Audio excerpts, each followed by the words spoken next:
राष्ट्रवादी अजित पवार पक्षाच्या कार्यालयामध्ये लावणी सादर झाली।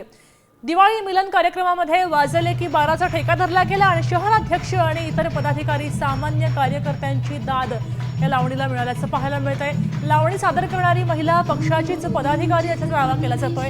हा व्हिडिओ आता समोर आलेला आहे। सोबत पराग भोकळे प्रतिनिधी आपल्या जोडले गेलेले आहेत। तर पराग, आपण पाहू शकतोय की राष्ट्रवादीच्या कार्यालयामध्ये एका महिला पदाधिकाऱ्याने लावणी सादर केलेली आहे।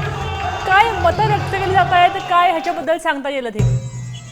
नक्कीच, खरं तर हा दिवाळी मिलनचा कार्यक्रम होते असता अशी माहिती जी आहे ती पुढे येत आहे। यामध्ये पक्षाचे सगळे पदाधिकारी होते। खरं तर शहराध्यक्ष अनिल अहिरकर असो, ग्रामीणचे जिल्हाध्यक्ष असो किंवा इतरही पदाधिकारी जे होते ते सगळे होते। आणि गणेशपेठ मधील जे नवीन तयार करण्यात आलेला जे अजित पवार गटाचं कार्यालय आहे त्याच कार्यालयामध्ये हे सगळा जो आहे तो उत्सव होताना आपल्याला माहित आहे। दिवाळी निमित्त कार्यक्रम असताना या महिलेने जे आहे पक्षाची पदाधिकारी असल्याचं सांगितलं जात आहे। तिने आज वाजले की 12 या गाण्यावर खरं तर ठेका धरल्याचा हा व्हिडिओ मधून दिसते आहे।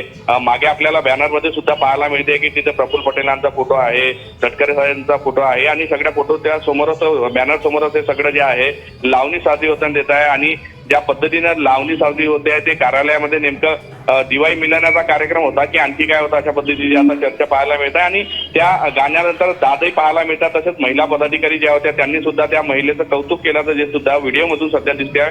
मात्र हा व्हिडिओ सध्या जोरदार व्हायरल होत असल्याचं पाहायला मिळत आहे। नक्कीच पराग, धन्यवाद सविस्तर माहितीसाठी। आपण पाहू शकतोय की या एका नृत्यावर वेगवेगळ्या प्रकारच्या प्रतिक्रिया आता उमटत आहेत।